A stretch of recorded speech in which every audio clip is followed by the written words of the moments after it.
네, 안녕하세요. 반갑습니다. 이승훈 소장입니다. 자, 오늘 오랜만에 재건축 사업성 분석을 해보도록 하겠습니다. 오늘 사업성 분석할 곳은 오금 현대 아파트입니다. 자, 이 아파트가 1,300여 세대가 됩니다. 그러니까 새 아파트가 되게 되면 2,000세대가 넘는 대단지 아파트가 될 것이고, 송파구에 있는 아파트다 보니까 상당히 많은 관심을 갖는 아파트예요. 용적률이 177%로 좋은 편이고, 평형대 구성을 보시게 되면 30평부터 50평까지 큰 평형으로 구성되어 있다 보니까 평균적인 대지 지분도 20평이 훌쩍 넘는 사업성이 굉장히 좋은 아파트라서 주목받는 그런 곳이라고 할 수 있겠습니다. 자, 최근에 호갱농원 실거래가 데이터를 봐서 가격을 보아하니 16억 정도 전후로 실거래가가 지금 적용이 됐고요. 최고가는 21년 10월달 약 한 3년 전쯤에 18억 9천까지 거래가 됐었던 겁니다. 31평 기준이고요. 자, 그리고 네이버 부동산 호가상으로 보게 되면은 16억 5천서부터 17억까지 형성되어 있는 모습을 보이고 있고, 전세 금액은 최근에 6억 7천, 8천 정도 하기 때문에 연차가 아무래도 오래됐으니까 투자 금액은 갭 투자를 했을 때 약 10억 원 정도 드는 그런 아파트라고 보시면 될 것 같습니다. 자, 얼마 전 4월 11일 송파구청에서 재공람 공고안을 냈습니다. 그 내용을 토대로 제가 설명을 드릴 거고, 그러나 이 공람에서 나왔었던 추정치 가격들이 제가 봤을 땐 약간 현실성이 좀 떨어지는 것 같아서 제가 별도로 분석한 내용과 비교를 하게 되면서 여러분들이 이 아파트를 투자했을 때 수익이 날지, 내지는 재건축 투자 분석은 어떻게 하는 건지 이런 부분에 대한 인사이트를 충분히 얻어가셨으면 좋겠습니다. 내용이 좀 어려울 수도 있지만 끝까지 보시면 상당히 큰 도움이 될 거기 때문에 잘 봐주시고, 구독과 좋아요 미리 한 번씩 꼭 눌러주시기 바랍니다. 자, 일단 오금 현대 아파트 위치를 살펴보겠습니다. 올림픽 선촌 아파트가 여기 있고, 헬리오시티가 여기 있습니다. 잠실 아파트 엘리트 단지들이 이쪽에 있고, 요 아래쪽은 이제 미래신도시 쪽이 있는 거죠. 그 중간쯤에 있는 것이 바로 오금 현대고, 지하철역으로는 5호선 방위역과 그 다음에 3호선 오금역이 있고, 한 도보 한 13분, 15분 거리에 9호선 올림픽공원역까지 있어서 조금 넓게 보면 트리플 역세권, 편하게 보더라도 더블 역세권에 있지 않은 그런 아파트 단지라고 보시면 될 것 같습니다. 토지 이용 계획도 간략하게 나온 거 보게 되면은 요 모양이 이렇게 생겼는데요. 방위역 역세권에 있는 쪽은 기존 3종 주거지에서 준주거지로 획지가 바뀌었고요. 나머지 3종 주거지 이렇게 두 군데로 나눠서 진행을 하게 됩니다. 자, 일단 추정 비례율은 98% 정도가 나왔습니다. 총 수입은 3조 6,800억 정도가 나왔는데, 이 수입이라는 것은 일반 분양 수입, 조합 분양 수입, 그 다음에 뭐 상가 분양 수입, 그 다음에 임대 아파트 이런 것들 다 합친 수입이고, 지출이라는 거는 공사비라든가 기타 각종 금융비라든가 조합 운영비라든가 보상비라든가 등등이 다 들어가는 겁니다. 종전자산가액이라는 것은 지금 현재 헌 아파트에 대한 감정평가 금액을 얘기하는 겁니다. 그래서 보통은 지출과 내가 갖고 있는 지금 자산 요거를 합친 것과 요게 거의 동일하게끔 만들어요. 그러면은 비례율이 100%가 되는 겁니다. 지금 100%에 좀 못 미쳤다라는 것은 수입보다는 지금 정전자산가액과 지출 부분을 합산한 게 조금 더 높다라는 뜻입니다.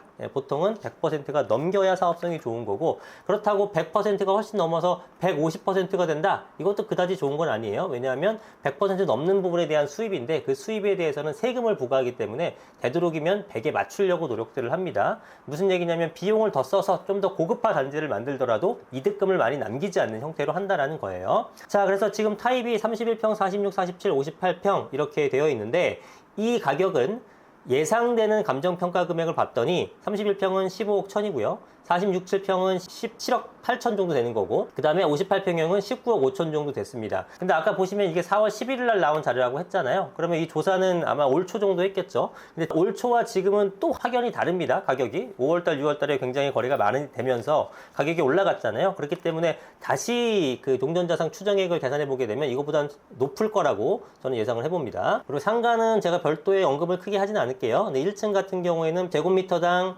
3,600만 원이니까 평당으로 따지면 한 1억 2천 정도가 적용이 됐고, 지하와 2층 같은 경우에는 1층이 한 60에서 65%, 3층 같은 경우는 한 40% 정도 내외에서 평가 금액이 나온다라고 생각하시면 됩니다. 전유 면적당 기준입니다. 자, 그리고 권리자 분양가 추산액, 이게 뭐냐면 조합원 분양가를 얘기하는 겁니다. 그래서 조합원 분양가, 조합원은 뭐 31평서부터였으니까 지금 9평형이 작은 평수로 가시는 분은 듣기 드물 거고, 적어도 동평형대라든가 아니면 그 이상으로 가겠죠. 그럼 일단 34평형은 얼마냐? 15억 4천입니다.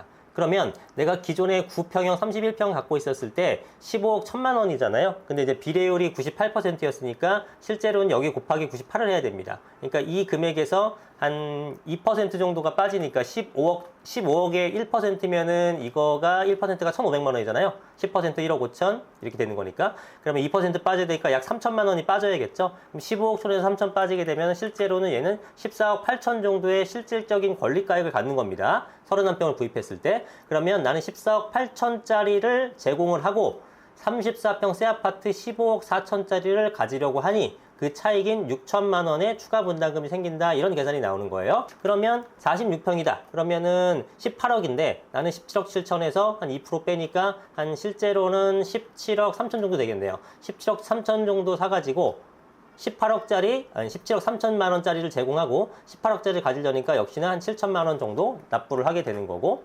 58평도 19억 5천에서 20억 정도 되니까 한 4천 빠지면 19억 1,500에서 19억 2천 정도 되죠. 그런데 19억 7천짜리, 그러니까 19억 1,500짜리 제공하고 19억 7천짜리 가지려고 하니 여기서도 한 6천만 원 정도를 납부를 해야 되는 겁니다. 즉 31평이든 40평이든 50평이든 동평형대의 새 아파트를 갈 때는 보통 6천에서 7천만 원 사이 정도의 분담금만 납부하게 되면 새 아파트로 갈 수 있다라는 계산이 나오게 되는 겁니다.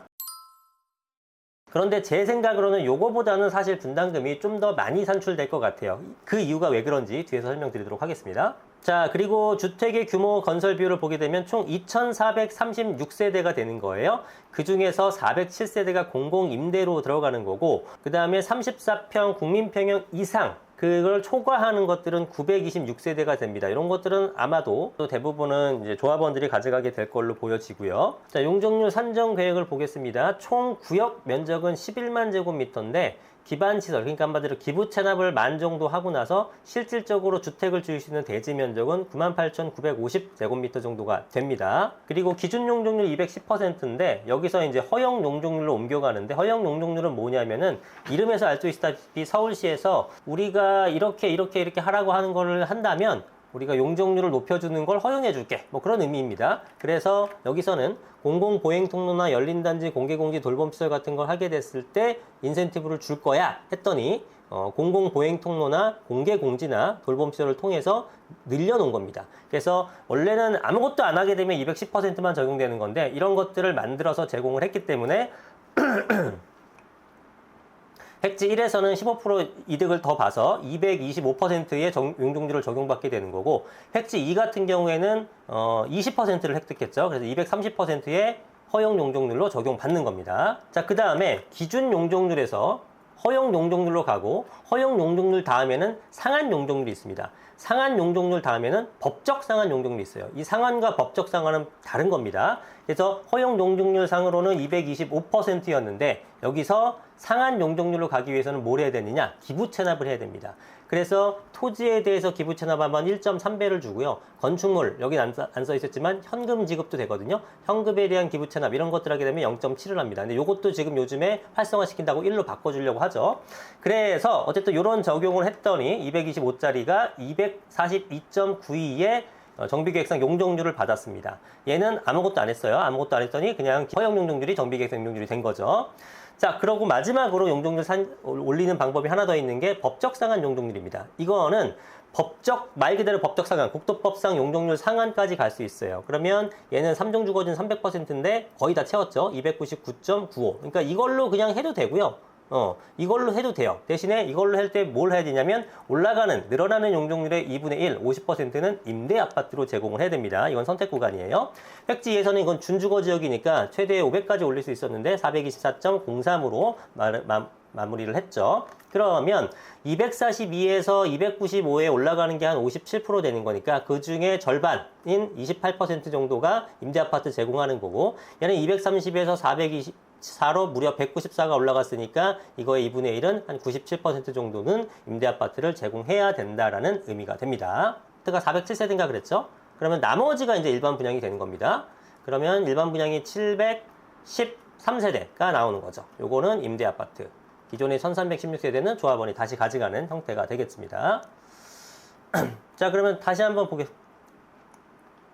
자, 그러면 우리가 제일 관심 있어 하는 추가 분담금이 얼마 나오느냐를 봤을 때는 어떤 평형을 구입하든지 간에 한 6천만 원 내지 7천만 원 정도면은 새 아파트를 받을 수 있겠구나라고 생각하는데, 저는 이게 너무 여유 있게 잡은 것 같습니다. 즉 이렇게 나오기가 쉽지 않아 보여요. 근데 이렇게 잡았었던 건 어차피 좀 예상치기도 하고, 이게 사업이 이제 정비구역 지정되고 사업 재건축의 초기 단계다 보니까 조합원들의 약간 호응도를 이끌어내기 위해서는 분담금이 6천만 원이에요와 분담금이 6억이에요에는 완전한 차이가 나죠. 분담금이 매덕 나와야 되면 호응이 잘 안 되죠. 그러다 보니까 처음에는 보수적으로 타이트하게 산정하지 못합니다. 거의 대부분이에요. 그래서 처음에 나왔었던 이러한 자료들은 사실상 시간이 지나면서 올라갈 가능성이 더 크구나 라고 생각하시는 게 조금 더 현실적입니다. 그럼 제가 그런 현실성을 감안해서 제가 분석한 내용을 한번 설명드리도록 하겠습니다. 자, 일단 저는 비례율을 100% 정도로 맞췄습니다. 그래서 31평형, 46평형, 47평형, 58평형이 있는데, 아까 우리가 공람안에서 봤던 것보다는 평가 금액을 높였어요. 설명드렸다시피 요 근래에도 분명히 가격이 올랐기 때문에.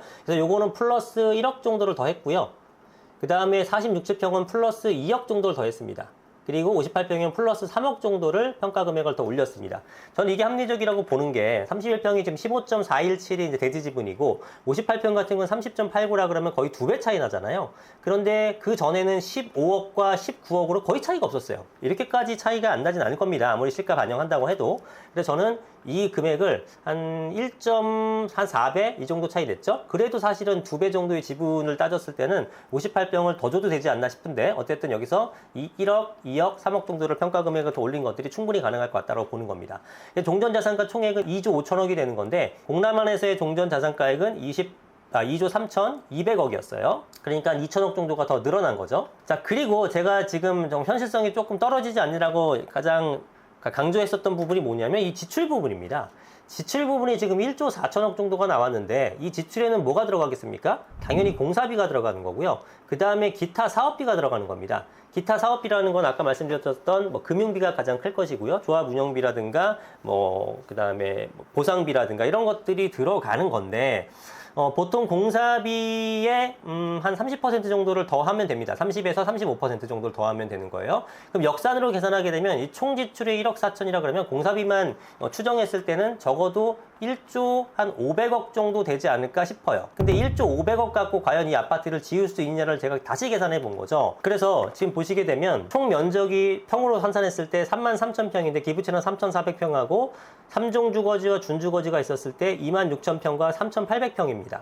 여기서 용적률을 이렇게 적용하게 되면 299.95와 424.3을 적용하게 되면 공급 면적 자체가 78,000, 16,000 합쳐서 94,000이 되고요. 이거는 용적률상 면적인 거고, 여기에 용적률에 산입되지 않은 여러 가지들이 또 있지 않습니까? 자, 이게 구역 면적이 평으로 환산할 때 33,000평이고 기부채납이 3,400평. 그래서 주택용지에는 26,000평, 준주거지에는 3,800평이 지어지게 됩니다. 여기에 3종 주거지는 299.95였고 준주거지는 424.03% 용적률을 더하게 되면 실제로 공급되는 면적은 78,000평과 16,000평 합쳐서 94,000평이 됩니다. 근데 이걸로 계산되는 것이 아니고요. 아파트는 여기에 여러 가지 부대시설이 들어가게 되죠. 주차장, 경비실, 골프 스크린, 아니면 피트니스, 독서실, 되게 많은 커뮤니티가 요즘 많이 들어가잖아요. 그런 것들을 합치게 됐을 때 이 기존의 면적에서 한 1.75배 정도를 더해줬습니다. 이게 고급화 단지일수록 커지거든요. 강남 같은 경우는 2배, 보통 1.9배 뭐 이런 것도 있고, 최대의 많은 건 2.12배까지 받습니다. 그런 것들은 진짜 들어가 보게 되면 와, 럭셔리한 커뮤니티가 빵빵하게 돼 있는 거죠. 근데 지방을 가게 되면 1.5, 1.45도 있습니다. 이건 커뮤니티가 거의 없는 거예요. 그냥 지을 거면 딱 지은 거죠. 주차장하고 경비실하고 한 피트니스에서 조그만 거 요 정도만 지은 거죠. 그런 차이가 있는데 모두 송파의 나름대로 랜드마크 아파트니까 적어도 1.75 정도는 해줘야 될 걸로 계산해서, 그럼 총 연면적이 16만 5,400평이거든요. 16만 5,400평을 기준으로 했을 때 1조 500억 정도의 공사비로 저 정도 금액을 지었을 때 계산해 보니까 635만 원 나옵니다. 여러분 요즘에 공사비 얼마인지 아시죠? 635만 원 평당 공사비로 이거 아파트 지을 수 있겠습니까? 못 짓죠. 아니 지으려면 난립으로 지으려면 짓겠습니다만 이게 안 될 것 같습니다. 그래서 이 지출 추정이 이게 다 디테일하게 나온 자료가 있는지 모르겠습니다만 굉장히 너무 좀 안일하게 잡았다. 예, 너무 나이브하게 잡았다 이런 생각이 듭니다. 예, 그래서 이거보다는 지출이 훨씬 더 늘어나지 않을까 생각이 들어서 저는 공사비를 한 900만 원 정도 잡았습니다. 900만 원 정도 잡았더니 공사비만 1조 5천억이 나오고, 그 외에 기타 부대 비용이 5천억 정도가 나와서 총 비용이 한 2조 정도가 나왔습니다. 2조 정도가. 그리고 종전자산가가 2조 5천억. 그러니까 합산하게 되면은 약 4조 5,500억 정도의 지출과 공정자산가액이 합산이 나옵니다. 그럼 적어도 이득이 4조 5,500억 이상이 나와줘야 된다는 얘기예요. 자, 그래서 일단은 임대분양수익과 상가분양수익을 보겠습니다. 상가분양수익은 2천억 정도로 통칭해서 제가 설명을 드렸는데 요거는 기존 자료를 그냥 따랐습니다. 여기 보시면 상가 내용이 있죠. 상가는 총 상가 분양 수익 1,941억 원 정도 돼 있습니다. 조합분과 일반 분양 합쳐가지고. 근데 상가 같은 경우가 뭐 사실은 시일이 지나도 제가 볼 때는 크게 이렇게 살아난다거나 그러기가 쉽지는 않아 보여요. 그리고 보통 요즘에는 이제 하나하나 개별적으로 분양하기가 어렵기 때문에 통매도 많이 하고요. 어찌됐건 요거에서 큰 차이가 없을 것 같다 판단하고 그냥 2천억 정도로 계산한 겁니다. 그 다음에 임대 분양은 아까 407세대였죠? 계산해보니까 평균적으로 25평, 30평 합치니까 27.4평 정도가 나옵니다. 임대 아파트의 구성을 보니까 25평이 298세대고 34평이 109세대니까 평균적으로 27.4평이 나온 거고, 이렇게 해서 연면적 따져보니까 의무 연면적이 11,149평인데 요거는 11,156평 이렇게 나오니까 당연히 의무 임대는 채워놓은 겁니다. 그렇게 계산했는데 분양 가격을 얼마로 잡았냐면 평당 700만 원 정도 가정했습니다. 이거는 원가로 그냥 제공하는 거거든요. 근데 원래는 사실은 예전에는 700만 원이 아니라 진짜 500만 원도 안 주는 경우도 있었습니다. 그러니까 사실 말이 원가라고 하지만 오히려 손해를 보는 그런 구조였는데 뭐 이런 것들을 많이 계산한다고 하니까 그나마 700만 원 정도로 가정을 해본 거고, 700만 원 계산하게 되면 이 수익은 780억 정도가 됩니다.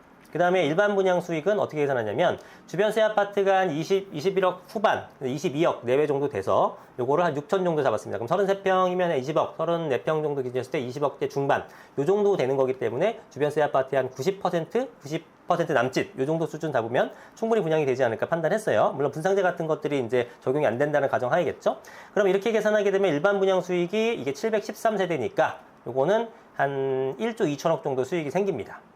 그 다음에 조합원 분양 수익이 1316세대고 48평으로 잡았습니다. 왜냐하면 기존의 평형대가 워낙에 크다 보니까 적어도 더 내려가지는 쉽지 않을 것 같아 갖고 평균적인 평수를 이렇게 정도 잡은 겁니다. 그리고 전체 94,500평 정도에서 임대 분양과 일반 분양을 빼고 나서 63,000평 정도의 그 조합원들이 가져가게 되는데, 그거를 기준해 봤더니 이 정도 평수가 나오는 거예요. 그래서 조합원 분양가는 일반 분양가의 한 80%, 85% 그 사이 정도로 잡았더니 요게 수익이 3조 780억 정도가 나와서 이 모든 수익을 합산했더니 4조 5,600억 정도가 나옵니다. 비용과 종전자산가액은 아까 4조 5,500억 정도가 나왔었죠. 그래서 계산해 보니까 비례율은 100.5% 정도가 나오게 됩니다. 자, 우리가 지금까지 이거 했었던 이유는 뭡니까? 결국은 평형별 예상 추가 분담금을 계산하기 위해서였죠. 그래서 31평형, 31평이죠, 이거. 31평형 그 조합원이 34평형으로 배정받는 거의 동일한 평수로 가게 됐을 때의 분담금은 6천이라고 조합에서는 얘기했습니다만 저는 1억 1,500 정도가 나올 것 같다라고 계산되는 거고, 평형이 높아질수록 분담금은 좀 커집니다. 그래서 46, 7평 정도는 46평 동일한 평수로 갔을 때 2억 6천, 7천 요 정도 납부가 될 것 같고, 58평이 58평으로 간다고 했을 때는 한 4억 6천 정도의 분담금을 납부를 해야지만 현실적으로 동일한 평형으로 갈 수 있지 않을까라고 계산이 됩니다. 나중에 보시면 아시겠지만 물론 뭐 최대한 줄이려고 하겠죠. 분담금을 최대한 줄이려고 하겠습니다만 뭐 올라간 공사비라든가 이런저런 것들 예상치 못한 비용 같은 걸 감안하게 되면은 사실은 조합원들이 거의 뭐 무상 비슷하게 동평형으로 가는 것이 만만치는 않을 것 같습니다. 그래서 제가 봤을 때는 이 정도가 또 현실적인 금액이 아닐까라고 생각하고 여러분들이 투자 임하시면 좋겠어요. 그럼 계산이 간단하죠. 예를 들어 31평 같은 경우를 지금 한 16억 5천에 구입했다. 그럼 분담금이 1억 1천이니까 뭐 여유있게 1억 2천 잡고 17억 7천, 17억 7천에 매입을 하게 되면 여기서 이 5금 현대아파트 2,400세대 되는 아파트가 그 입지에서 새 아파트로 변모했을 때 얼마가 될 것인가, 그것과 비교를 하게 되면 되겠죠. 그러면 현재가 한 22억 정도 되는 거니까 글쎄요, 한 24억은 봐도 되지 않을까요? 새 아파트의 대단지니까 역세권이고, 그죠? 24억 정도 본다 그러면 17억 7천이면은 한 6억 3천만 원? 요 정도가 안전마진이 되지 않을까 싶습니다. 그러니까 24억이라는 거는 지금 완공됐을 때 얘기인 거고, 나중에 완공되게 되면 시간이 흐름에 따라 뭐 주변 시세도 올라가게 되고 이것도 올라가게 되겠죠. 근데 지금 현가로 기준했을 때 요 정도의 안전마진이 생기지 않을까라고 판단하는 거고, 아마 제 생각엔 크면 클수록 그거에 더 커질 것 같습니다. 46평 같은 경우에는 2억 6천인데 얘가 지금 금액대가 보통 한 19억 정도 합니다. 그럼 19억에 구입해가지고 2억 6천, 그러니까 21억 한 5천에서 6천, 이 정도의 금액에 매입을 했을 때 이 동네 46평 아파트가 얼마가 될까라고 생각하시면 되겠죠. 얼마 될까요? 한 28억, 뭐 29억, 뭐 이 정도 나오지 않을까요? 그 이상도 나올 수 있을 것 같고, 그러면은 수익이 한 7억 정도 이상은 되지 않을까라는 판단이 드는 겁니다. 58평도 마찬가지 계산법을 하시면 되고요. 자, 이 평형이 34, 46, 58, 75라고 정해놓은 거는 동남안을 따른 겁니다. 보시면 25평형, 34평, 46평, 58평, 75평 이렇게 이제 구성될 예정이기 때문에 이건 얼마든지 바뀔 수 있습니다, 앞으로. 그러나 이렇게 된다고 가정했을 때는 이런 평형으로 구성되니까 조합원들이 이렇게 가져가서 이런 형태가 된다는 겁니다. 예를 들면은, 자, 그럼 예를 들면은 58평을 매입해서 34평을 배정받는다라고 하게 되면 5억 3천만 원 정도를 환급을 받는 겁니다. 그죠? 47평, 46평은 2억 5천 정도 환급을 받는 거고, 그러면 이런 것도 있겠죠. 나는 34평만 가면 돼 라고 했을 때 현재 31평이 16억 5천이고요. 근데 분담금이 여기 보시면 1억 1,500입니다. 그럼 얘는 17억 6,500에 매입을 하게 되는 거고, 똑같이 31평 가는데 46평형을 샀을 때는 46평이 한 19억 정도라고 한다면 19억에서 빼기 2억 5,300이 되겠네요. 그죠? 그러면 얘는 얼마에 주고 사는 거죠? 16억 4,700에 사는 거죠. 그러면 얘 사는 것보다 거의 1억 이상 싸게 사는 거죠. 동일한 평수를 갔을 때, 34평 갔을 때, 얘는 31평 매입, 얘는 46평 매입. 그래서 이득이 됩니다. 이득이 되나 이거는 산술적으로 수학적으로만 계산이 된 거고, 실제로 처음에 16억 5천 투입하느냐 19억 투입하는 거냐에 따른 또 다른 기회비용이 있잖아요. 그죠? 내 돈을 미리 더 많이 들어가야 되는 거니까 그런 금융비용이라든가 기회비용 측면까지 고려하게 되면은 이 정도는 또 상세가 될 수도 있겠죠. 그래서 어떤 것이 나을지는 여러분이 갖고 있는 재산이나 현금 흐름이나 이런 걸 가지고 최종 판단을 하셔야겠죠.